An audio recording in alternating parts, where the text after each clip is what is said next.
नमस्कार, total health में आप सभी का स्वागत है। मैं हूं किरण भारद्वाज।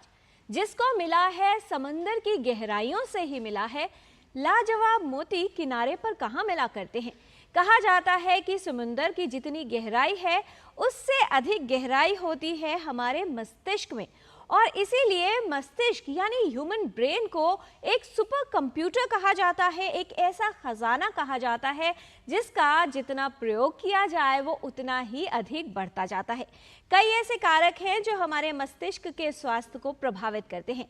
आज हम टोटल हेल्थ में बात करेंगे कि मस्तिष्क के स्वास्थ्य को बेहतर कैसे बनाया जा सकता है और किस तरह से बचाव किया जा सकता है न्यूरोलॉजिकल और ब्रेन डिजीजेस से। इस रिपोर्ट पर नजर डालते हैं और ये समझ लेते हैं कि मस्तिष्क का स्वास्थ्य हमारे संपूर्ण स्वास्थ्य यानी टोटल हेल्थ के लिए कितना महत्वपूर्ण है।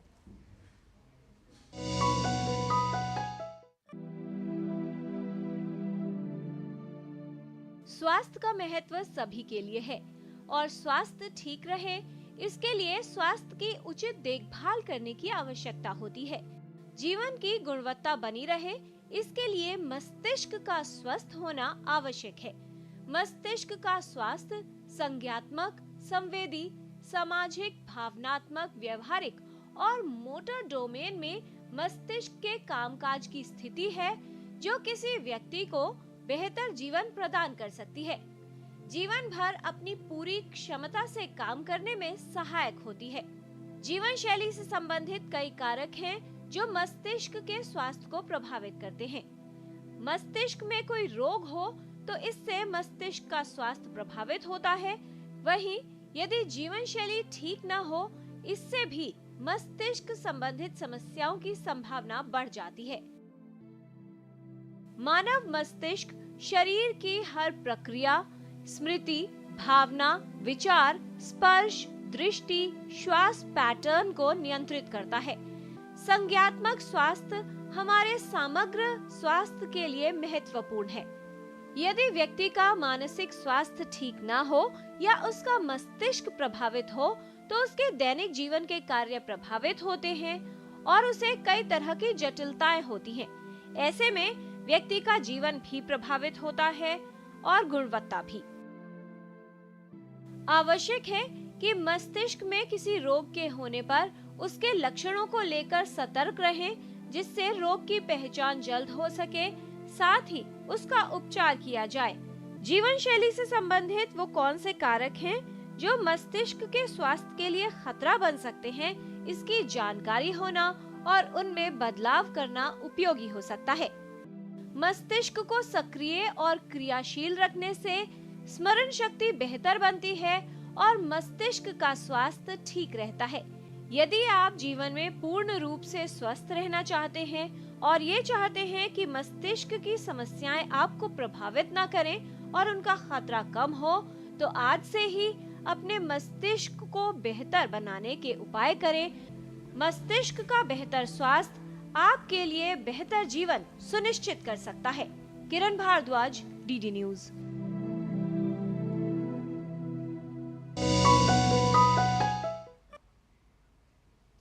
एक स्थिर स्वस्थ दिमाग जीवन की जंग के लिए एक ब्रह्मास्त्र सिद्ध हो सकता है।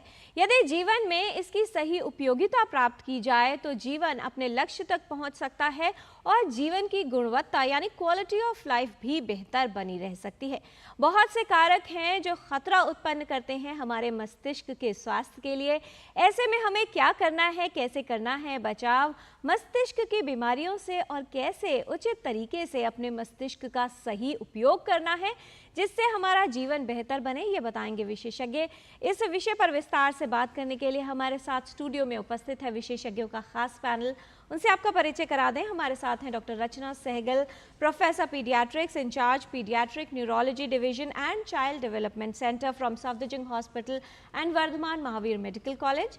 आज के डिस्कशन में शामिल हैं doctor Kanwaljit Garg, additional professor department of neuro surgery, all India institute of medical sciences. और कैसे आपको अपने मस्तिष्क को ठीक रखना है यानी मस्तिष्क का स्वास्थ्य कैसे बेहतर बना सकते हैं, ये बताएंगी खास विशेषज्ञ doctor Manjari Tripathi, professor and head department of neurology, all India institute of medical sciences, new Delhi. अपने सभी विशेषज्ञों का स्वागत करते हैं। हमारा मस्तिष्क बहुत ही आवश्यक है क्योंकि हम जीवन में दैनिक दिनचर्या में जितनी भी क्रियाएं करते हैं, चाहे वो सोचना हो, चलना हो, तमाम तरह की क्रियाएं वो मस्तिष्क ही संचालित करता है। इसलिए मस्तिष्क ठीक रहे ये बहुत ही आवश्यक है। कैसे हो सकता है ये जानकारी हम आपको देंगे। इस विषय से संबंधित कोई सवाल अगर आप पूछना चाहते हैं तो हमारे फ़ोन नंबर्स पर कॉल कर सकते हैं। STD कोड आपको लगाना है 011, नंबर है 23387031 और 23097670। आप अपने प्रश्न ईमेल के माध्यम से भी हम तक पहुंचा सकते हैं।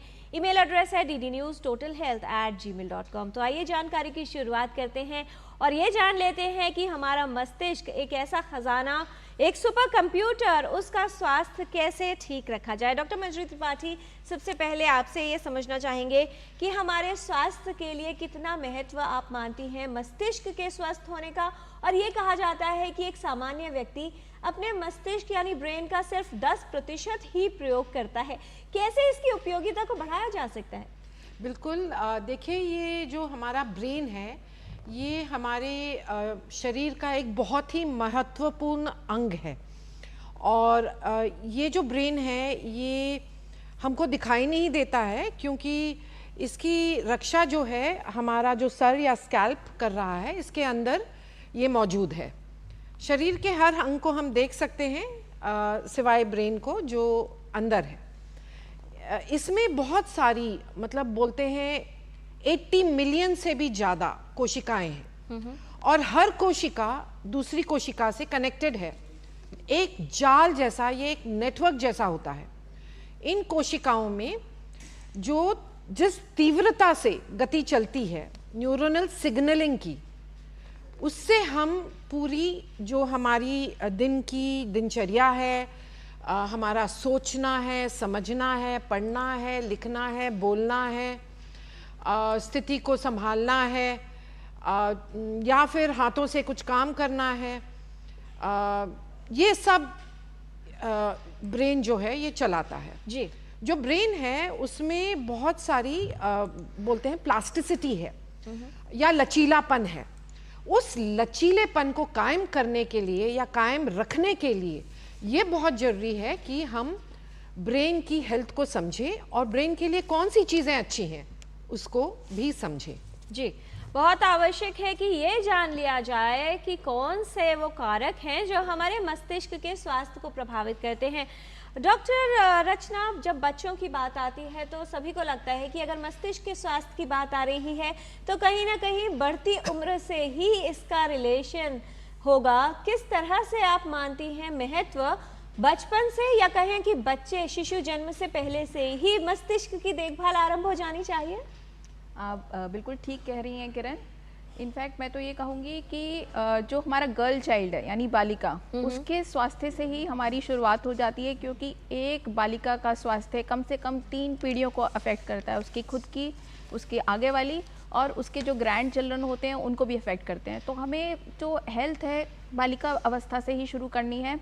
फिर कंसेप्शन से पहले ही कई सप्लीमेंट्स होते हैं, जैसे फोलिक एसिड सप्लीमेंटेशन होता है, उससे बच्चे के मस्तिष्क का पेट में ही बहुत अच्छा विकास होता है। वो टाइमली स्टार्ट होना होता है। फिर टाइमली मदर को सारी इम्यूनाइजेशन लेनी होती है, अपना पोषण का ध्यान रखना होता है, अपनी जो भी स्वास्थ्य की दिक्कतें हैं उनको उसी पीरियड में सॉल्व कराना होता है। जी, जन्म बच्चे का बहुत क्रूशियल एक है, क्योंकि एक ट्रांजिशन हो रहा है ना, तो उस समय इंस्टीट्यूशनल डिलीवरी यानी वो जगह, वो स्वास्थ्य संस्था जहाँ पर सारी फैसिलिटीज़ उपलब्ध हो, वहाँ पे डिलीवरी होना चाहिए। और फिर जैसे जैसे बच्चा बड़ा हो रहा है, जैसे मैम ने लचीलेपन की बात करी है, न्यूरोनल प्लास्टिसिटी जो है पहले 1000 डेज़ में यानी कंसेप्शन से स्टार्ट होके फर्स्ट 2 ईयर्स तक मैक्सिमम होती है। उसके लिए एक अच्छा भोजन, अच्छा टाइम पर टीकाकरण, एक्सीडेंट से सेफ्टी, उसके अलावा बच्चे के लिए खेल कूद जो उसके बौद्धिक भावनात्मक विकास के लिए बहुत ज़रूरी है, और सबसे ज़्यादा प्यार। जी, बच्चे से हम जितना प्यार से पेश आएंगे उतना ही उनका विकास मानसिक अच्छा होता है। जी, छोटी छोटी बातें हैं, लेकिन जब बात आती है मस्तिष्क के स्वास्थ्य की तो बेहद महत्वपूर्ण हो जाती हैं, क्योंकि कहीं ना कहीं मस्तिष्क का स्वास्थ्य इन सभी कारकों से प्रभावित होता है। डॉक्टर गर्ग, बीमारियों की बात की जाए जो मस्तिष्क को प्रभावित करती है, वो एक बड़ा हिस्सा है जो मस्तिष्क के स्वास्थ्य पर प्रभाव डालता है। और जब ऐसी किसी अवस्था में व्यक्ति को न्यूरो सर्जरी करवाने की आवश्यकता होती है तो परिवार के जो लोग होते हैं उनको भी चिंता होती है कि अब तो शायद कुछ नहीं हो सकता या क्वालिटी ऑफ लाइफ काफ़ी अधिक प्रभावित हो जाएगी। कौन सी वो बड़ी बीमारियां या अवस्थाएं आप बताना चाहेंगे जो खतरा उत्पन्न कर सकती हैं मस्तिष्क के स्वास्थ्य के लिए और व्यक्ति के जीवन को प्रभावित कर सकती हैं? ये आपने बहुत ही अच्छा प्रश्न किया है। देखिए, बीमारियां तो बहुत सारी हैं, बट सबसे जो कॉमन है वो एक है ब्रेन ट्यूमर्स और दूसरा है हेड इंजरी, यानी कि मस्तिष्क की इंजरी। मैं मस्तिष्क की इंजरी को सबसे पहले रखना चाहूँगा क्योंकि ये हमारे इस पर हमारा कुछ कंट्रोल है। अगर हम कुछ एहतियात बरतें तो हम इससे बच सकते हैं जी। ऐसा देखा गया है कि हिंदुस्तान में करीब 5 लाख लोगों को प्रति वर्ष हेड इंजरी होती है, जिससे अगर सीट बेल्ट पहनी जाए या हेलमेट पहना जाए तो जिससे बचाव किया जा सकता है। दूसरा है ब्रेन ट्यूमर। ब्रेन ट्यूमर से अभी तक साइंस ने काफ़ी तरक्की की है, बट ऐसा कोई कारण नहीं मिला या ऐसा कोई तरीका नहीं मिला जिससे हम बच सकें। बट उसका इलाज जल्दी होने से, बीमारी के शुरू में होने से रिज़ल्ट हमें अच्छे मिल सकते हैं। जी, और जो हेड इंजरीज की आपने बात कही है, बच्चों में भी देखा जाता है कि ऊंचाई से गिरने की वजह से ब्रेन इंजरीज या हेड इंजरीज हो जाती हैं, जिससे कभी कभी जीवन के लिए खतरा होता है और यदि जीवन बच जाए तो उस बच्चे का पूरा आने वाला जीवन भी प्रभावित हो सकता है। एक ऐसा कारक है जिससे बचाव करना बेहद प्रभावशाली हो सकता है इन तमाम जटिलताओं से बचाव के लिए। डॉक्टर मंजरी त्रिपाठी, आम लोगों की बात की जाए जो सामान्य रूप से स्वस्थ है, लेकिन आजकल की जो जीवन शैली है उसमें कई तरह के बदलाव आए हैं, चाहे वर्किंग हो या जो बच्चे पढ़ाई में हैं, स्ट्रेस लेवल बहुत अधिक बढ़ गया है। उसके अलावा हमारी जीवन शैली से संबंधित कौन से ऐसे कारक हैं जो धीरे धीरे या ग्रेजुअली कहा जाए या बहुत तेज स्तर से हमारे मस्तिष्क के स्वास्थ्य को प्रभावित करते हैं और जो उसकी इलास्टिसिटी की आपने बात कही थी या प्रोडक्टिविटी है, कहीं ना कहीं वो भी प्रभावित होती है उनसे? बिल्कुल। देखिए, एक टर्म है जिसको हम बोलते हैं कॉग्निटिव रिजर्व। अब ये एक तरीके का ब्रेन का बैंक बैलेंस है, और ये जो बैंक बैलेंस बनता है ब्रेन का, जिसको हम कॉग्निटिव रिजर्व बोलते हैं, वो कुछ चीज़ों से बनता है। एक तो है हम जो पढ़ते हैं, लिखते हैं या सीखते हैं उससे बनता है, या फिर हम जो जॉब करते हैं, जो स्किल जॉब है, या फिर मस्तिष्क से रिलेटेड, ब्रेन की एक्टिविटी से रिलेटेड जॉब है, उस पर निर्भर करता है, और कुछ रिस्क फैक्टर्स और कुछ प्रिवेंटिव फैक्टर्स पे भी निर्भर करता है। ये बहुत इम्पॉर्टेंट है कि एजुकेशन तो हम सब लें और पढ़ें और समझें और सीखें और हाथों से कार्य करें या फिर कुछ ऐसा क्रिएटिव कार्य करें जिससे ब्रेन का फंक्शन प्रिजर्व हो। इसके अलावा जो रिस्क फैक्टर्स हैं जो ब्रेन की रिजर्व को कम करते हैं, उसमें मुख्य करके हैं जो हमारी आदतें हैं, जैसे स्मोकिंग, ड्रिंकिंग, स्ट्रेस में रहना हमेशा, ठीक से नहीं सोना, और ब्लड प्रेशर की बीमारी, डायबिटीज़ की बीमारी। ये सारी हमारी लाइफस्टाइल से रिलेटेड बीमारियां हैं। अब लाइफस्टाइल में भी बहुत इम्पॉर्टेंट है। कुछ ऐसे लाइफस्टाइल होते हैं जैसे आप सोशली कनेक्टेड हैं, आपका नेटवर्क पॉजिटिव है, आप कम्युनिटी में कंट्रीब्यूटिंग हैं, आप स्पिरिचुअली इंक्लाइंड हैं, आप वॉकिंग हैं, आप एरोबिक्स कर रहे हैं, योगा कर रहे हैं, इनसे भी कॉग्निटिव रिजर्व बढ़ता है। खान पान से, अगर आप हरी सब्जी खा रहे हैं, ब्रोकोली, साग, अलग अलग प्रकार के साग हैं, हर क्षेत्र में भारत के अलग साग हैं, इनका भी बहुत असर पड़ता है कॉग्निटिव रिजर्व पे। फ्रूट्स का, और जो मोस्टली वेजिटेरियन और वाइट मीट, अगर आपको नॉनवेज खाना भी है तो वाइट मीट इज़ बेटर। तो ये सारी चीज़ें जो हैं खान पान में, तेल भी स्वच्छ होना चाहिए, शुद्ध होना चाहिए, चाहे सरसों का तेल हो चाहे घी हो, प्योर होना चाहिए, और एक्सरसाइज करते रहना चाहिए, मोटापा नहीं होना चाहिए, स्नोरिंग नहीं होना चाहिए। तो ये सारी चीज़ें हैं, और स्ट्रेस एक बहुत ही मुख्य चीज़ है जिससे कॉग्निटिव रिजर्व बहुत जल्दी से डिप्लीट हो सकता है। डॉक्टर कंवलजीत, ब्रेन ट्यूमर का जिक्र आपने किया था, कौन से वो कारक हैं जिनकी वजह से ब्रेन ट्यूमर का खतरा बढ़ता है और कितना फ़र्क रहता है? मान लीजिए सामान्य रसौली है और जब ये पता चलता है कि वो रसौली कैंसर है, किस तरह के बचाव के या अर्ली डिटेक्शन के लिए कदम उठाए जा सकते हैं इसमें? देखिए, ऐसा है कि अभी तक हमें कोई ऐसा कारण नहीं मिला है जिसका निदान करके हम ब्रेन ट्यूमर से बच सकें। काफ़ी सारी रिसर्च चल रही है इस चीज़ के ऊपर। दो कुछ ऐसी जेनेटिक बीमारियां होती हैं जैसे NF2, जिसमें ब्रेन ट्यूमर का रिस्क काफ़ी बढ़ जाता है। तो ब्रेन ट्यूमर काफ़ी तरह के होते हैं, कुछ कैंसर होते हैं और कुछ नॉन कैंसरस होते हैं। तो इसका इलाज करने का तरीका यही है कि अगर आपको कोई ज़रा सा ब्रेन रिलेटेड सिम्टम लगे तो आपको तुरंत डॉक्टर को मिलना चाहिए और सही टाइम पे इलाज करना चाहिए, क्योंकि अगर ट्यूमर छोटी साइज़ पे ही पकड़ा गया और उसका इलाज हो गया तो उसके रिज़ल्ट काफ़ी अच्छे हो सकते हैं, बट अगर वो काफ़ी बड़ा है तो रिज़ल्ट काफ़ी ख़राब भी हो सकते हैं। जी, और क्या जिनकी फैमिली हिस्ट्री होती है ब्रेन ट्यूमर की या कुछ स्पेसिफिक बीमारियों को, उनको हाई रिस्क ग्रुप में रखकर स्क्रीनिंग का भी आप लोग ऐसा कहा जाता है कि उनको स्क्रीनिंग करवानी चाहिए? हाँ जी, जैसे मैंने बताया कि NF2 की बीमारी सिर्फ इस बीमारी से जो पीड़ित फैमिलीज़ होती हैं उनके बच्चों को आगे हम स्क्रीन करते हैं। बाकी और बीमारियों में किसी में ऐसी स्क्रीनिंग की अभी हमने ऐसी कोई शुरुआत नहीं की है, क्योंकि उससे देखा गया है कोई विशेष लाभ नहीं मिलता है। क्योंकि ब्रेन ट्यूमर है तो बहुत गंभीर बीमारी, बट उसकी इंसिडेंस काफ़ी कम है। जी, डॉक्टर रचना, बच्चों में आपने कहा कि जो शुरुआत है, देखभाल है, मस्तिष्क के स्वास्थ्य की बात हो या उनके पूरे स्वास्थ्य की बात है, वो गर्भधारण से पहले ही शुरू हो जाती है या हो जानी चाहिए। पहले 1000 दिनों की बात आती है जब शिशु के संपूर्ण स्वास्थ्य की बात करते हैं, ख़ास तौर पर मस्तिष्क के स्वास्थ्य से इसको जोड़कर देखें तो कितने महत्वपूर्ण है यह 1000 दिन?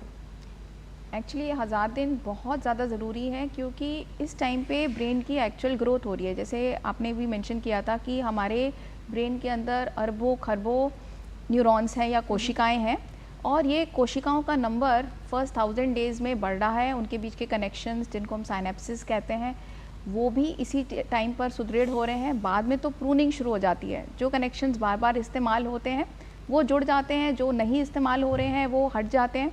अगर कोई पार्ट ब्रेन का किसी वजह से डैमेज हुआ भी है, अगर इस टाइम पे अर्ली इंटरवेंशन स्टार्ट करी जाए तो वो पार्ट आसपास का ब्रेन भी कुछ फंक्शन ले लेता है। तो एक तो ये है। दूसरी बात है कि ये नींव रख रहा है, हमारे आगे के पूरे जीवन की नींव इन 1000 डेज़ पे डिपेंड करती है। तो इसमें अगर हमारा विकास, बौद्धिक विकास एकदम ठीक है तो ये आगे चल के भी हमारे एडल्ट में IQ और आगे फिर उसी हिसाब से एजुकेशनल पॉसिबिलिटीज़ और जॉब अपॉर्चुनिटीज़ पे भी बहुत इफ़ेक्ट करेगा। जी, आज हम टोटल हेल्थ में बात कर रहे हैं मस्तिष्क के स्वास्थ्य के बारे में, कैसे इसे बेहतर बनाया जा सकता है ये आपको बताएंगे। यहाँ पर रुकते हैं एक छोटे से ब्रेक के लिए, आप कहीं मत जाइएगा, देखते रहिए DD न्यूज़, जल्द लौटते हैं।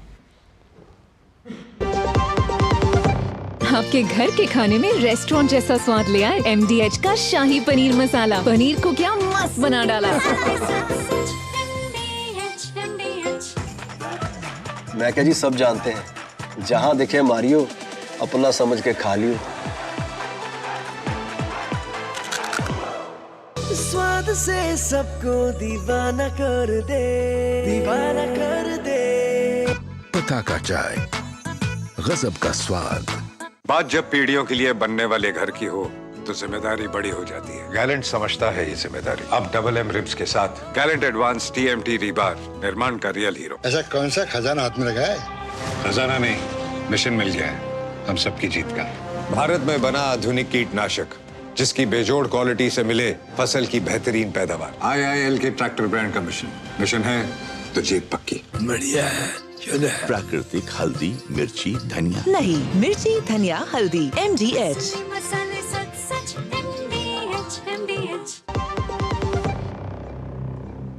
ब्रेक के बाद टोटल हेल्थ में आपका स्वागत है। कैसे बेहतर बनाया जा सकता है मस्तिष्क का स्वास्थ्य, ये हम विशेषज्ञों से जान रहे हैं और इसी जानकारी को आगे बढ़ाते हैं। कॉलर है हमारे साथ जिन्होंने झारखंड से फ़ोन किया है। राम स्वरूप है फोन लाइन पर, स्वागत आपका टोटल हेल्थ में, सवाल पूछिए।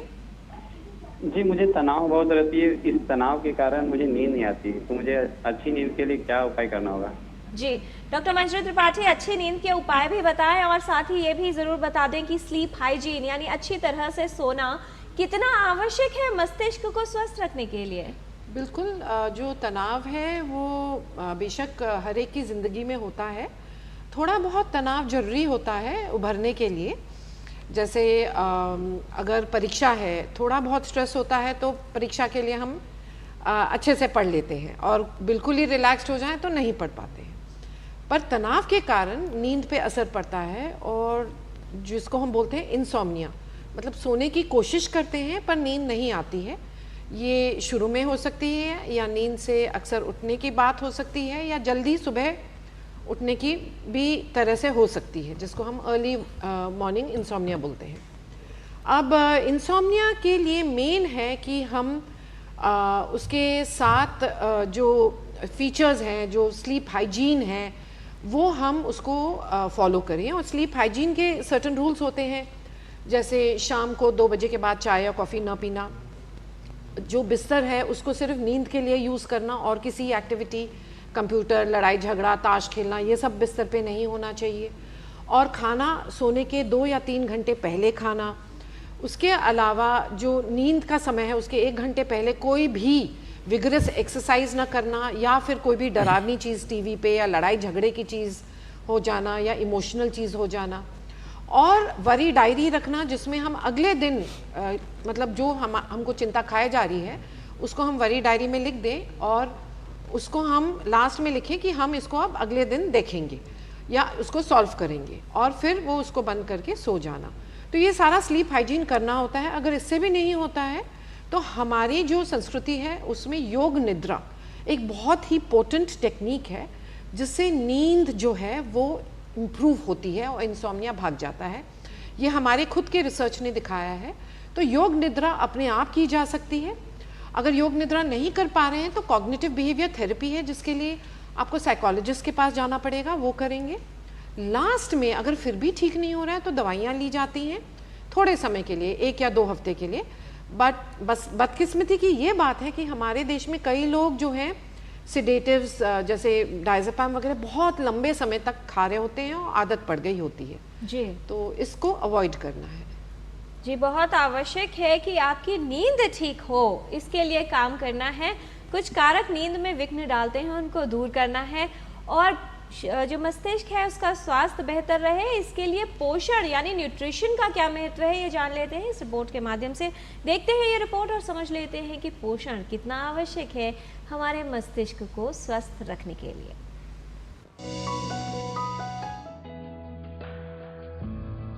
सही पोषण हमारे शारीरिक स्वास्थ्य के लिए जितना आवश्यक है उतना ही महत्वपूर्ण है हमारे मस्तिष्क के स्वास्थ्य के लिए। यदि आहार में पौष्टिक तत्वों को सम्मिलित न किया जाए या पौष्टिक आहार का सेवन न किया जाए तो मस्तिष्क में कई तरह की समस्याएं होने का खतरा बढ़ जाता है। मस्तिष्क में कई अलग अलग भाग होते हैं जो सुनने, चलने से लेकर समस्या समाधान और हम कैसा महसूस करते हैं इन सभी क्रियाओं को नियंत्रित करते हैं। मस्तिष्क स्वस्थ और बीमारियों से सुरक्षित रहे इसके लिए अपने आहार पर विशेष ध्यान देना जरूरी है। स्वस्थ मस्तिष्क के विकास को बढ़ावा देने का कार्य गर्भावस्था से पहले ही शुरू हो जाना चाहिए। मस्तिष्क के समुचित विकास के लिए एक मजबूत नींव की आवश्यकता होती है जो पोषण द्वारा बनती है। बचपन से ही स्वस्थ मस्तिष्क का विकास और सही देखभाल पोषण पर निर्भर करता है। शरीर और मस्तिष्क के लिए पोषण और देखभाल आवश्यक है जिससे मस्तिष्क का विकास ठीक हो और आने वाले समय में बीमारियों का खतरा कम हो। यदि आप अपने मस्तिष्क को स्वस्थ रखना चाहते हैं तो पौष्टिक आहार का सेवन अवश्य करें। किरण भारद्वाज, डीडी न्यूज।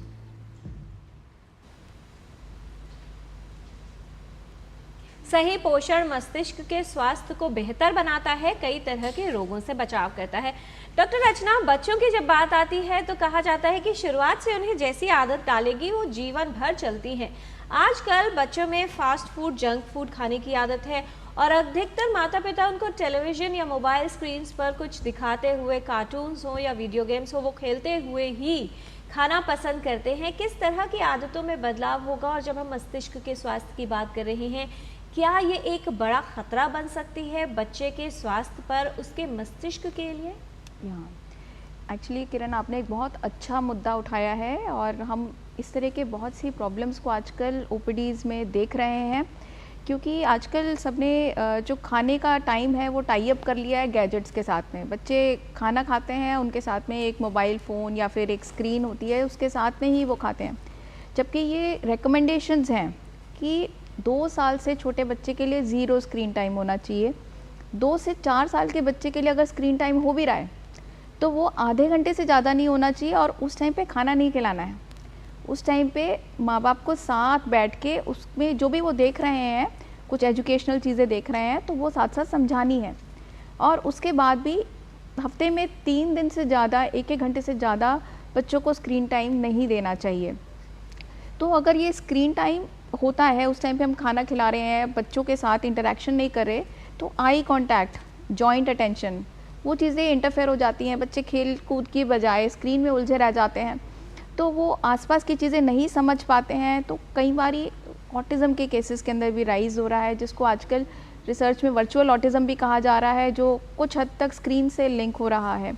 तो बहुत इम्पॉर्टेंट है कि हम इस चीज़ को कर्टेल करें, स्क्रीन टाइम के बारे में पेरेंट्स जागरूक होएं और इसको कर्टेल करें। जी, टोटल हेल्थ में आज हम बात कर रहे हैं मस्तिष्क के स्वास्थ्य के बारे में। कुछ और जानकारी लेंगे विशेषज्ञों से इस छोटे से ब्रेक के बाद। आप कहीं मत जाइएगा, देखते रहिए टोटल हेल्थ। दादी के हाथों का जादू और खुशबू से महकता घर। MDH गरम मसाला, असली मसालों से भरा हूँ मैं, क्योंकि हर रिश्ता है स्वाद से जुड़ा। मैं क्या जी, सब जानते हैं, जहां दिखे मारियो, अपना समझ के खा लियो। स्वाद से सबको दीवाना कर दे, दीवाना कर दे। पता का चाय, गजब का स्वाद।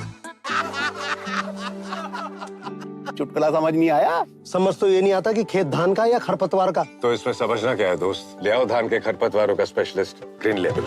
IIL के ट्रैक्टर ब्रांड का ग्रीन लेबल, धान के खरपतवारों का स्पेशलिस्ट।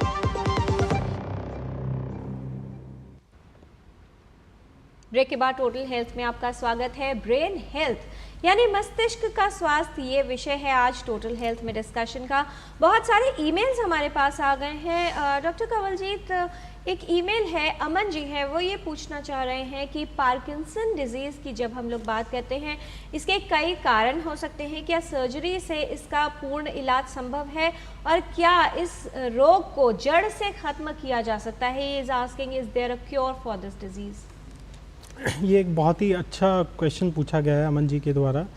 देखिए, पार्किंसन डिजीज़ को जड़ से ख़त्म करने का कोई इलाज नहीं है। सर्जरी इसमें हम करते हैं, बट सर्जरी सिर्फ सिम्टम कंट्रोल के लिए करते हैं। सर्जरी से भी पार्किंसन की बीमारी को जड़ से ख़त्म नहीं किया जा सकता है। जिन जिन सिम्टम्स में, खास करके मोटर सिम्टम्स में, जिसमें सिंडोपा की गोली लेने से सुधार होता है, वो सारे सिम्टम DBS सर्जरी, जिसको हम कहते हैं डीप ब्रेन स्टिमुलेशन सर्जरी, के द्वारा कंट्रोल किया जा सकता है, ताकि दवाई की डोज कम हो सके। क्योंकि क्या होता है कि जब पार्किंसन का शुरुआत होता है, जब दवाई शुरू करते हैं, तब वो बहुत ही लो डोज में दी जाती है, जिससे सिम्टम में सुधार होता है। बट जैसे जैसे बीमारी बढ़ती है, दवाई की डोज बढ़ती रहती है और दवाई के अपने साइड इफ़ेक्ट आते रहते हैं। तो उस स्टेज पे पेशेंट के लिए बहुत मुश्किल हो जाता है। दवाई खाता है तो सुधार तो होता है, बट साइड इफ़ेक्ट ज़्यादा होते हैं। दवाई ना खाए तो सिम्टम परेशान करते हैं।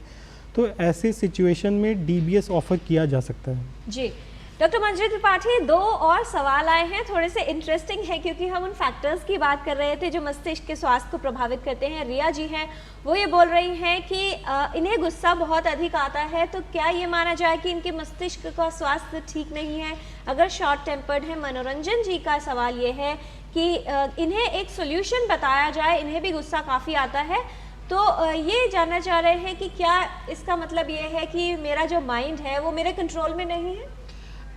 बिल्कुल, देखिए ऐसा है कि ये सारे इमोशंस हैं हमारे, अलग अलग इमोशन होते हैं। कभी कभी जॉय का इमोशन होता है, कभी कभी हंसी होती है, कभी कभी दुख होता है और कभी कभी गुस्सा आता है। अलग अलग लोगों में अलग अलग टाइम पे ये इमोशंस एक्सप्रेस होते हैं, और एक तरीके से इमोशंस का एक्सप्रेशन होना ये भी एक डी स्ट्रेसिंग फैक्टर होता है। अगर हम अंदर ही अंदर पकने लगेंगे या अंदर ही अंदर दुखी रहने लगेंगे या गुस्से में रहने लगेंगे तो अन्य प्रकार की बीमारियां भी आ सकती हैं, जैसे ब्लड प्रेशर की बीमारी, नींद ना आना या फिर डिप्रेशन में चले जाना। तो इमोशन का एक्सप्रेस करना ये नॉर्मल है और ये ह्यूमन होने का एक क्या है सबूत है। बट कंटेक्स्ट में अगर कोई ऐसी चीज़ हो गई है, मतलब जैसे किसी की जान बचानी है और वो ना हो कि और कुछ हो जाए और तब आप गुस्सा हो रहे हैं, या फिर किसी से बहुत ही ज़्यादा मतलब मिस्टेक हो जाए जो उस समय में मतलब जो चीज़ हो रही है उसके रुख को बदल सकती थी, तो आप गुस्सा हो गए और वो गुस्सा नियंत्रण में हो, कंटेक्स्ट में हो, वो मतलब वो भी ठीक है। बट अगर हर बात पे गुस्सा हो रहे हैं, छोटी छोटी चीज़ों पे गुस्सा हो रहे हैं, कोई आपसे बात नहीं कर पा रहा है, कोई आपको कम्युनिकेट नहीं कर पा रहा है और जो प्रॉब्लम है वो वहीं की वहीं है और सोल्यूशन नहीं निकल रही है, तो फिर वो गुस्सा हम थोड़ा पैथोलॉजिकल बोलेंगे। और उसके लिए बहुत ज़रूरी है कि हम माइंडफुलनेस एक स्टेट होती है। Mindfulness is a modern term for yogic state और मेडिटेटिव स्टेट। तो ये माइंडफुलनेस थेरेपी या माइंडफुलनेस प्रैक्टिस करेंगे और अवेयरनेस रखेंगे, या आप जैसे गुस्सा हो रहे हैं तो you are aware that you are getting angry, so mindfulness and awareness will take care of this to a certain extent. अगर बहुत ही ज़्यादा पैथोलॉजिकल हो रहा है then of course you may have to take medical help. तोड़ फोड़ हो रही है, टीवी तोड़ रहे हैं, मोबाइल तोड़ रहे हैं, तो उस केस में फिर आपको बिहेवियरल थेरेपिस्ट, साइकोलॉजिस्ट या साइकेट्रिस्ट से जाके संपर्क करना पड़ेगा और सही तरीके से इलाज कराना पड़ेगा। जी, जो बहुत क्विक रिपीटेड एपिसोड्स होते हैं डॉक्टर मंजरी त्रिपाठी, कई बार कहा जाता है कि अगर अपना अटेंशन डाइवर्ट कर दी जाए जहां पर ऐसा एटमॉस्फेयर है, पानी पी ले, बैक काउंटिंग करें, बाहर टहलने निकल जाए, क्या इस तरह के जो ऑप्शंस हैं वो भी काम करते हैं? तो इन ऑप्शंस के लिए भी माइंडफुल होना जरूरी है, क्योंकि अगर हम गुस्से की सिचुएशन में हैं और हमको याद रखना है कि रिवर्स काउंटिंग करनी है, तो उसके लिए भी माइंडफुलनेस बहुत ही इंपॉर्टेंट है और उसके लिए प्रैक्टिस भी बहुत इंपॉर्टेंट है, and practice makes a person perfect. Definitely. Doctor Rachna, आजकल बहुत सारे मेमोरी इन्हांसर सप्लीमेंट्स बच्चों के लिए प्रयोग किए जाते हैं जिससे उनकी परफॉर्मेंस अच्छी हो जाए। कई तरह की दवाएं और सप्लीमेंट्स ओवर द काउंटर भी मार्केट में अवेलेबल है जो सप्लीमेंट्स के नाम पर आसानी से मिल जाते हैं। दो सवाल हैं। राशि जी हैं, वो ये पूछ रही हैं क्या इस तरह के टॉनिक्स, सप्लीमेंट्स या दवाओं के सेवन से वाकई बच्चे के जो मेमोरी पावर है या उसका IQ लेवल है उसे बढ़ाया जा सकता है? कितने लाभकारी हो सकते हैं ये? एक्चुअली बहुत सारी रिसर्च हुई है इन चीज़ों पर। देखिए, हमारे ब्रेन के डेवलपमेंट के लिए बहुत सारे विटामिन, मिनरल्स चाहिए होते हैं, खनिज पदार्थ चाहिए होते हैं, जो कि यूजुअली हमारे नॉर्मल पौष्टिक आहार में सब प्रेजेंट होते हैं। अगर हमारी एक संतुलित थाली है जिसमें 5 तरह के खाद्य पदार्थ हैं, जिसके अंदर अनाज है, फल हैं, सब्जियां हैं और उसके साथ में हमारे पास प्रोटीन के माध्यम भी हैं, तो हमारी सारी रिक्वायरमेंट फुलफ़िल होती हैं। इसके अलावा कुछ चीज़ें हैं जो डेफिनेटली हमें सप्लीमेंट चाहिए होता है, जैसे फर्स्ट ईयर ऑफ एज के अंदर विटामिन D सप्लीमेंट देना होता है, देन फर्स्ट 2 इयर्स के अंदर आयरन सप्लीमेंटेशन देना होता है। इसके अलावा आयोडाइज्ड सॉल्ट, वो भी ब्रेन डेवलपमेंट के लिए इम्पॉर्टेंट होता है। इनके अलावा जो बहुत सारी चीज़ें ओवर द काउंटर अवेलेबल हैं, जैसे कि DHA मिलता है, अश्वगंधा मिलती है, इनके ऊपर कोई ऐसा रिकमेंडेशन नहीं है, कोई ऐसा बेनिफिट नोटेड नहीं है।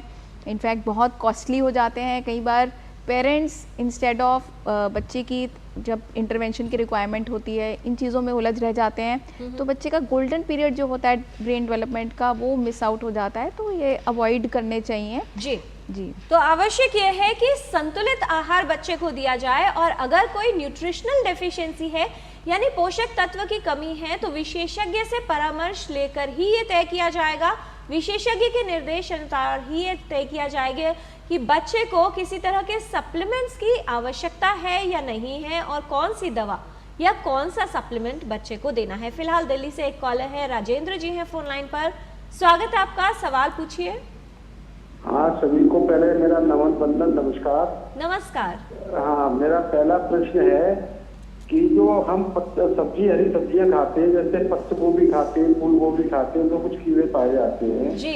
यदि वो कीड़े पेट में न मर पाए किसी कारण से, तो क्या वो मस्तिष्क में प्रवेश कर जाते हैं जी? और प्रवेश कर जाते हैं तो उसका उपचार क्या है? दूसरा प्रश्न ये है कि मेरी एक सिस्टर है, 35 ईयर्स ओल्ड है जी, तो उसको स्वस्थ माइंड उसका नहीं रहता है, उसको चिड़चिड़ापन सा रहता है, पता नहीं क्या रीजन है, चिड़चिड़ा जाती है और वो थोड़ा हाइपर टेंशन चली जाती है। तो स्वस्थ माइंड रखने के लिए, ठंडा माइंड रखने के लिए क्या उसको ऐसी मतलब दें या क्या चीज उपयोग में कराएं जिससे वो कूल रहे जी, गुस्सा ना आए उसको। पहले जो है डॉक्टर मंजरी, इनका दूसरा सवाल लेंगे। 35 वर्ष है एज इनकी सिस्टर की, क्या आप उनको एडवाइस करना चाहेंगी? चिड़चिड़ापन रहता है, क्या ये कोई न्यूट्रिशनल डेफिशिएंसी का भी प्रेजेंटेशन हो सकता है? बिल्कुल, देखिए चिड़चिड़ेपन के बहुत सारे कारण होते हैं। मुख्य कारण है नींद कम होना। अगर ये ठीक से सो नहीं रही हैं तो मूड पे और इरिटेबिलिटी पे असर पड़ेगा और चिड़चिड़ापन होगा। दूसरा है मानसिक स्थिति। अगर सर्कमस्टांसेस ऐसे हैं कि कुछ इनके लाइफ में या पढ़ाई लिखाई से रिलेटेड या पर्सनल लाइफ से रिलेटेड इंसिडेंट्स हुए हैं तो भी चिड़चिड़ापन हो सकता है।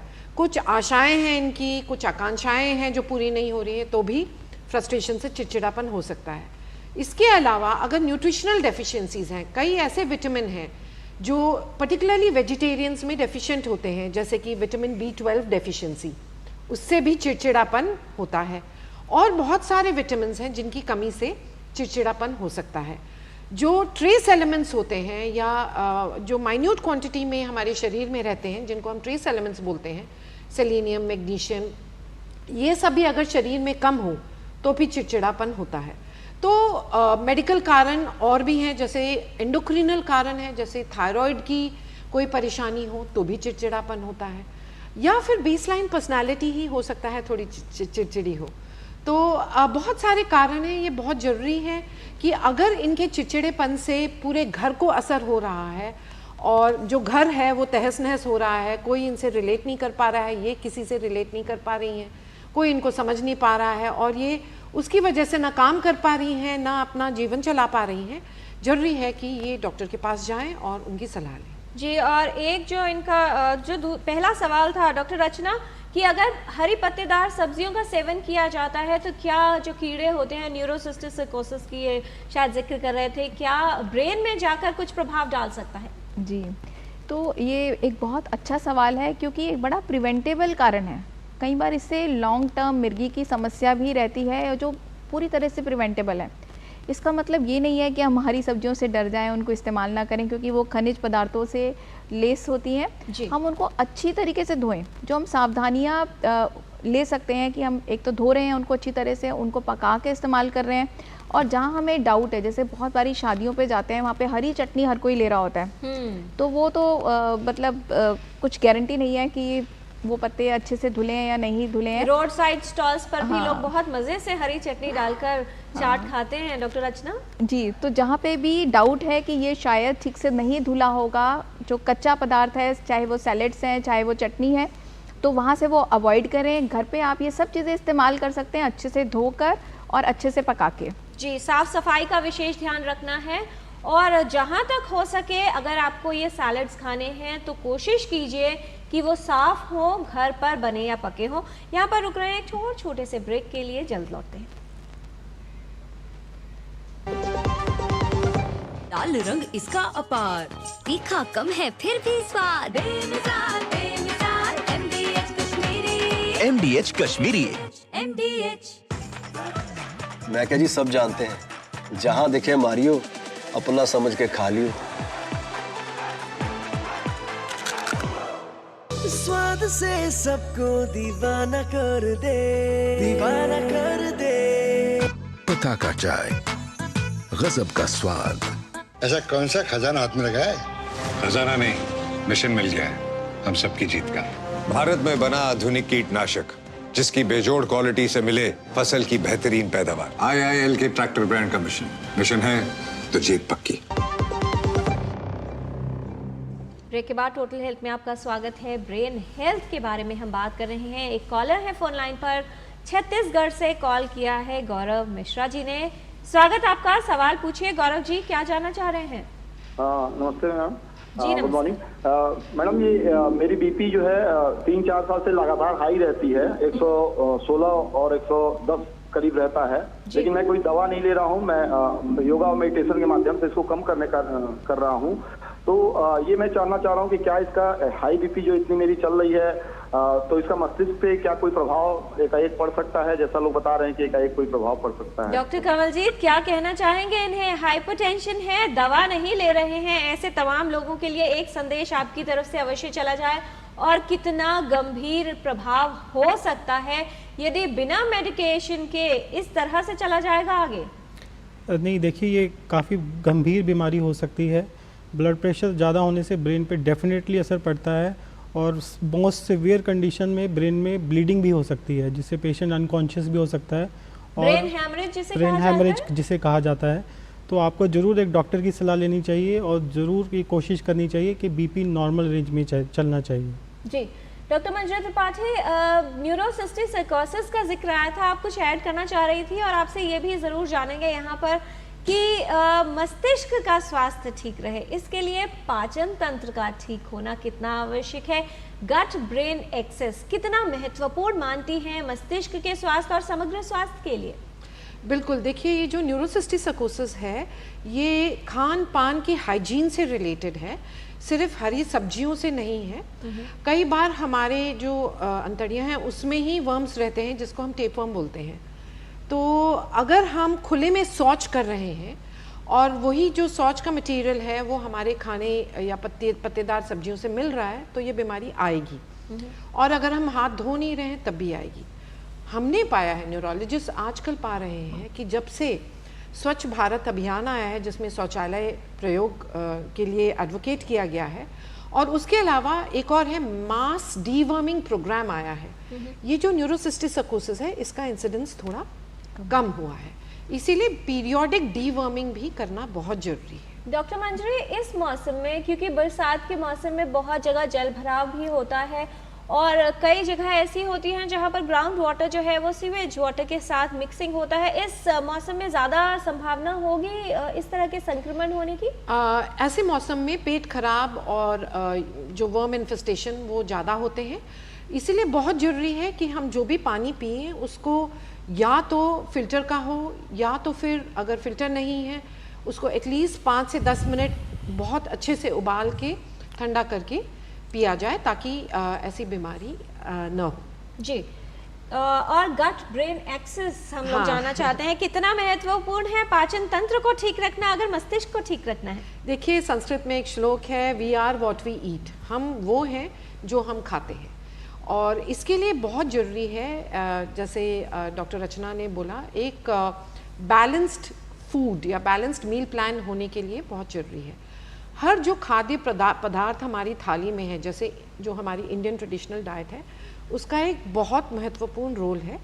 कुछ तत्व होते हैं जो प्रीबायोटिक होते हैं, और कुछ तत्व होते हैं जो प्रोबायोटिक होते हैं। तो ये प्रो और प्रीबायोटिक क्या चीज़ है? ये वो खाद्य चीज़ें हैं जो हमारे गट में या हमारी अंतड़ियों में जो फ्रेंडली बैक्टीरिया हैं, जो हमारी मदद कर रहे हैं पाचन शक्ति में, विटामिन्स को प्रोड्यूस करने के लिए, अब्जॉर्प्शन के लिए, जो आयरन या एलिमेंट्स हैं उसको खींचने के लिए, वो हमारे गट में रहें। और जो खराब बैक्टीरिया हैं, जो हानिकारक बैक्टीरिया हैं, वो हमारे शरीर में न पहुँचे, स्पेशली हमारे अंतड़ियों में। इसीलिए बहुत ज़रूरी है कि हम बैलेंस्ड मील और प्री और प्रोबायोटिक के साथ हम ये जो गट का जो माइक्रोबियल फ्लोरा है, ये इससे जो फिनोमिनन होती है न्यूट्रिशन खींचने की या विटामिन्स बनाने की, या फिर इससे जो न्यूरोकेमिकल सिग्नलिंग होती है वो ब्रेन तक पहुंचती है, जिससे बहुत सारी बीमारियां, आप बिलीव नहीं करेंगे, ये सबसे हॉट टॉपिक है रिसर्च का, चाहे एपिलेप्सी हो, चाहे डिमेंशिया हो, चाहे पार्किंसंस हो, चाहे न्यूरोडिजेनरेटिव डिजीज हो, ये गट ब्रेन एक्सेस से शुरू होता है। और जो हमारे खाद्य में जो इम्बैलेंस हुआ है फास्ट फूड की वजह से, और जो हमारी हिंदुस्तानी थाली है जिसमें हम छोटी छोटी मात्रा में अलग अलग चीज़, खट्टी मीठी, हल्दी से भरी दही रखते हैं और हर एक तरह के रंग और हर तरह के स्वाद। बिल्कुल, तो इससे जो हम डिविएट कर चुके हैं और डिसप्रोपोर्शनेट खाना, चाहे मैदे की ही चीज़, पास्ता इतना खा रहे हों, चाहे चावल ही इतना खा रहे हों, चाहे नूडल ही इतना खा रहे हों या बर्गर खा रहे हों जो मैदे से बने हैं और बैलेंस नहीं है, उससे ये gut brain access totally derange हो रहा है। जी, बहुत सारे ईमेल्स हमारे पास हैं। डॉक्टर कंवलजीत, एक सुनील जी का सवाल है, वो ये कह रहे हैं कि उनको कुछ समय पहले दिमाग में चोट लगी थी, हालांकि सिर में थी या दिमाग में थी, बहुत स्पष्ट नहीं है। कभी कभी उन्हें दर्द होता है, स्कैन करवाया है, उसमें कुछ नहीं निकला है। क्या आगे चलकर मस्तिष्क संबंधी किसी बीमारी का खतरा इनको हो सकता है यदि ये हेड इंजरी थी तो? देखिए, ऐसा है कि अगर आपको उस समय कुछ समय पहले हेड इंजरी या ब्रेन इंजरी हुई थी और उसके बाद आपको सर दर्द रहता है और सीटी स्कैन ठीक है, तो इसके चांसेस काफ़ी कम हैं कि उस इंजरी से रिलेटेड जाके कोई बीमारी आपको आगे हो, क्योंकि अगर चोट जब लगती है तो सबसे ज़्यादा इम्पैक्ट उसका उसी समय होता है। और अगर आपका सीटी स्कैन ठीक है तो उससे रिलेटेड कोई और विशेष खतरा होने के चांसेस काफ़ी कम हैं। जी डॉक्टर रचना, लर्निंग की जब बात आती है, बचपन से ही दिमाग का जितना अधिक प्रयोग होगा उतना बेहतर होता है, उसकी क्षमता बढ़ती है। किस तरह से बच्चों में लर्निंग की हैबिट्स डेवलप करनी चाहिए और जो वर्चुअल वर्ल्ड है उसको डिस्कनेक्ट करके जो संवाद है या आपस में बातचीत करके है सीखने की प्रक्रिया कैसे की जाए? जी किरण, ये एक बहुत ज़रूरी चीज़ है, क्योंकि आजकल एक तो हमारे पास होगी न्यूक्लियर फैमिलीज़। तो पहले जॉइंट फैमिलीज़ में कोई ना कोई बच्चे को संभाल रहा होता था, कोई ना कोई बच्चे के साथ बात कर रहा होता था या बच्चे को आसपास की चीज़ें दिखा रहा होता था, तो उससे ब्रेन की डेवलपमेंट अपने आप ऑटोमेटिकली होती थी। जो हमारे फर्स्ट 2 इयर्स हैं उसमें ना बहुत सारी हमारी लर्निंग इंसिडेंटल लर्निंग होती है। इंसिडेंटल मतलब चीज़ें हो रही हैं, हम देख रहे हैं, भाषा का प्रयोग हो रहा है, हम उसे सुन रहे हैं और हम उसे कैप्चर कर रहे हैं, कोई हमें एक्चुअली बिठा के सिखा नहीं रहा है। तो ये इंसिडेंटल लर्निंग होती है। इसका बढ़ावा 2 चीज़ें हैं जो हम डेवलपमेंटल सपोर्टिव केयर के कॉर्नरस्टोन्स बोलते हैं, वो है प्ले एंड कम्युनिकेशन। जी, बच्चे को अच्छे से चीज़ें दिखाते हुए बात करें, उसको चीज़ें दिखाते हैं तो हमारी जॉइंट अटेंशन डेवलप होती है। हम बच्चे के साथ आंख से आंख मिलाएं, जैसे हम ब्रेस्ट फीडिंग जब कर रहे होते हैं, स्तनपान जो बहुत ज़रूरी है बच्चे के ब्रेन की डेवलपमेंट के लिए, उस समय भी बच्चे को देखें, बच्चे को खाना खिलाते हुए उसकी आंखों में देखें, जब वो बात कर रहा है तो उसकी बात को सुने जी, ताकि उसे लगे वो परवाह कर रही जा रही है उसकी बात की और उसको कनेक्शंस बनाने में फ़ायदा रहे। जी, बहुत आवश्यक है कि वर्चुअल वर्ल्ड नहीं, अपना समय बचाने के लिए बच्चे के हाथ में मोबाइल ना थमाएं, बल्कि उसको सिखाना है तो सही रूप से उससे बात करें, मेलजोल बढ़ाएं और उसे आदत डालें कि बाहर जाके अपने दोस्तों से, लोगों से मिले, उनके साथ खेले, न कि टेलीविज़न स्क्रीन, मोबाइल या वीडियो गेम्स पर लगा रहे। यहाँ पर ले रहे हैं एक छोटा सा ब्रेक। ब्रेक के बाद लौटते हैं कुछ और जानकारी ब्रेन हेल्थ के बारे में। बढ़िया है, क्यों है? प्राकृतिक हल्दी, मिर्ची, धनिया। नहीं, मिर्ची, धनिया, हल्दी, MDH। मसाले सच सच MDH।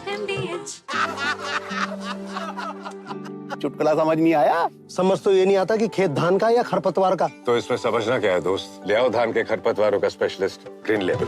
IIL के ट्रैक्टर ब्रांड का ग्रीन लेबल, धान के खरपतवारों का स्पेशलिस्ट। बात जब पीढ़ियों के लिए बनने वाले घर की हो तो जिम्मेदारी बड़ी हो जाती है। गैलेंट समझता है ये जिम्मेदारी। अब डबल M रिब्स के साथ गैलेंट एडवांस TMT रीबार, निर्माण का रियल हीरो।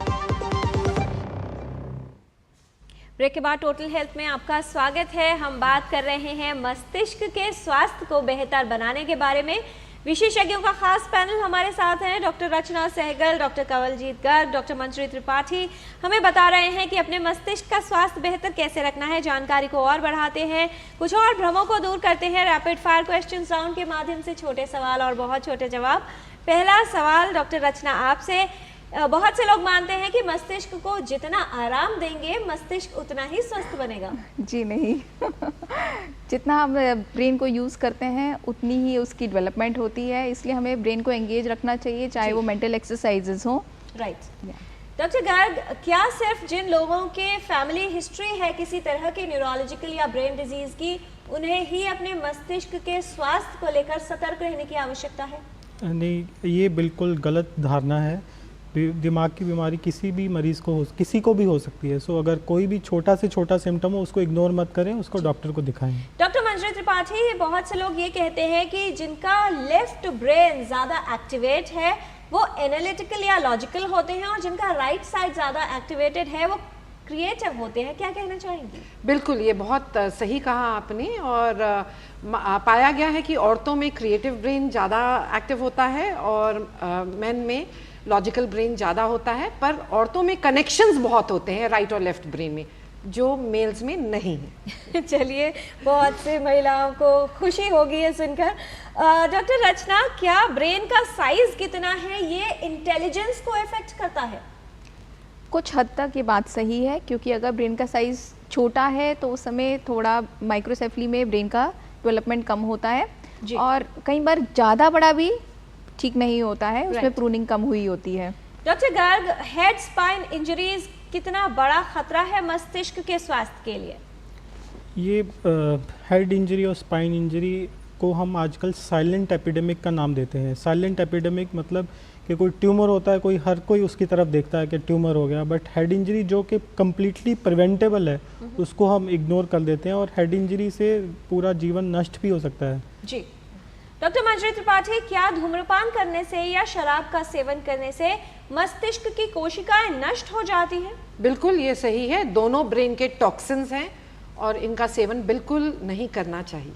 डॉक्टर रचना, क्या अधिक टीवी, मोबाइल या वीडियो गेम्स पर बच्चे को रखा जाए तो उससे मस्तिष्क का विकास बेहतर होगा?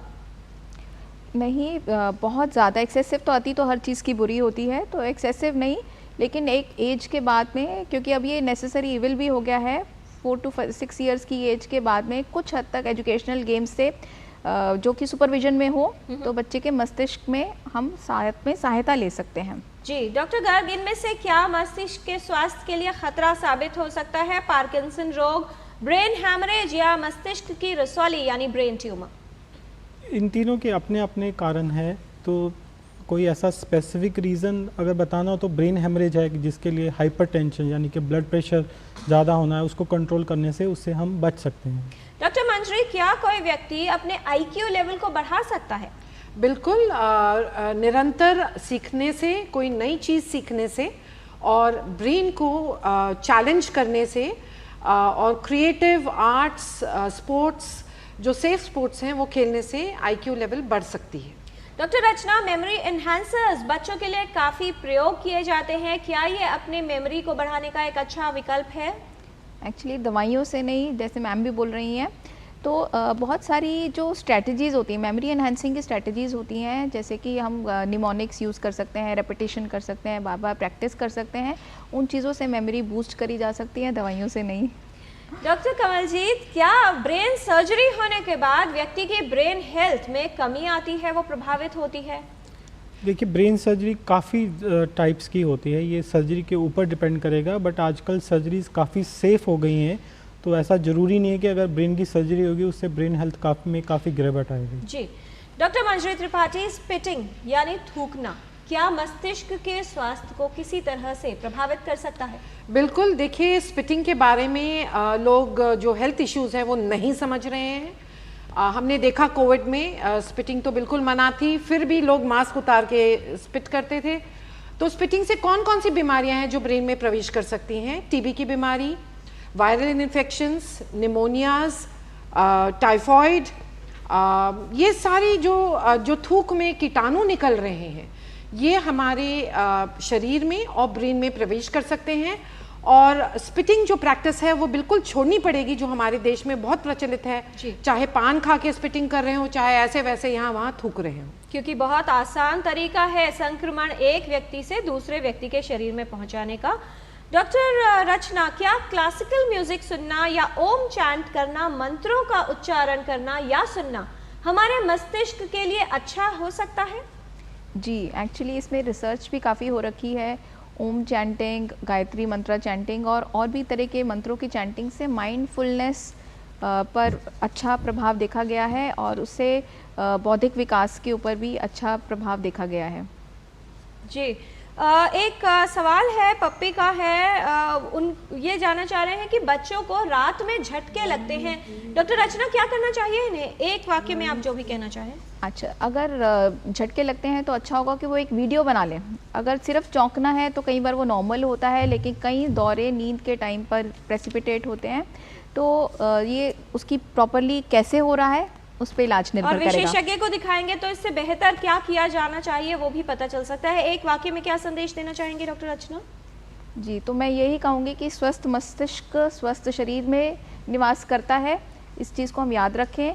एक उचित टाइम पे टीकाकरण करें, बच्चों के साथ खेलें कूदें, उनको ढेर सारा प्यार दें, उनकी मालिश करें, उनको अच्छी गेम्स में इन्वॉल्व करें, इससे ही हमारे बच्चे का ब्रेन डेवलपमेंट होगा। डॉक्टर गर्ग, किस तरह से हेड इंजरी से बचाव किया जा सकता है? एक वाक्य में आपका संदेश, कैसे अपने मस्तिष्क के स्वास्थ्य को बेहतर रखा जाए?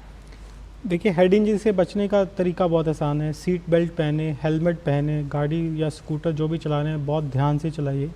तो इन चीज़ों से काफ़ी हद तक हम हेड इंजरी से बच सकते हैं। जी, कहा जाता है डॉक्टर मंजरी की उम्र के साथ साथ मस्तिष्क भी बूढ़ा होने लगता है। मस्तिष्क का स्वास्थ्य ठीक रहे, इसके लिए उपयोगी विकल्प क्या हो सकते हैं? आपका संदेश। बूढ़ा जो है वो शब्द अपने अंदर होना ही नहीं चाहिए। आप ब्रेन को यूज़ करते रहिए, कुछ सोडोकू करिए, कुछ पजल्स करिए, कुछ नया सीखिए, चाहे नया कंप्यूटर सीखिए, चाहे नई लैंग्वेज सीखिए, चाहे म्यूज़िक सीखिए, नई भाषा सीखिए, या फिर कोई स्किलफुल काम करिए बुढ़ापे में, डांस करिए, और कोई भी walking, meditation, yoga, social network, जो एनवायरमेंटल एनरिचमेंट है, ये करिए। आप कभी बूढ़े नहीं होंगे। बहुत धन्यवाद इस तमाम जानकारी के लिए डॉक्टर मंजरी त्रिपाठी, डॉक्टर कमलजीत गर्ग, डॉक्टर रचना सहगल, आप सभी का। विशेषज्ञों ने ये विस्तार से बताया है कि किस तरह से आप मस्तिष्क के स्वास्थ्य के लिए जो खतरे हैं उनको दूर कर सकते हैं, बीमारियों का खतरा कम कर सकते हैं और अपने मस्तिष्क के स्वास्थ्य को बेहतर बनाए रख सकते हैं। संतुलन जीवन के लिए भी आवश्यक है और सेहत के लिए भी। यदि आप अपने खान पान में संतुलन रखते हैं, फिजिकल एक्टिविटी यानी शारीरिक गतिविधियां करते हैं, पोषण ठीक लेते हैं और अपने मस्तिष्क का ध्यान रखने के लिए टीवी या मोबाइल फ़ोन से कुछ दूरी बनाकर रखते हैं, नींद पूरी लेते हैं और तनाव को कम रखते हैं, तो आपके मस्तिष्क का स्वास्थ्य बेहतर रहेगा। कहा जाता है हर खेल जो है ताकत से नहीं बल्कि दिमाग से ही खेला जाना चाहिए, उसी से आप लक्ष्य भी प्राप्त कर सकते हैं और जीत भी। तो आपके मस्तिष्क का स्वास्थ्य बेहतर रहे उसके लिए सही देखभाल कीजिए, संतुलित जीवन शैली अपनाइए और बीमारियों का खतरा कम कीजिए। आज के कार्यक्रम में इतना ही। टोटल हेल्थ में कल लौटेंगे एक नए विषय के साथ। हमारी पूरी टीम को दीजिए अनुमति। नमस्कार।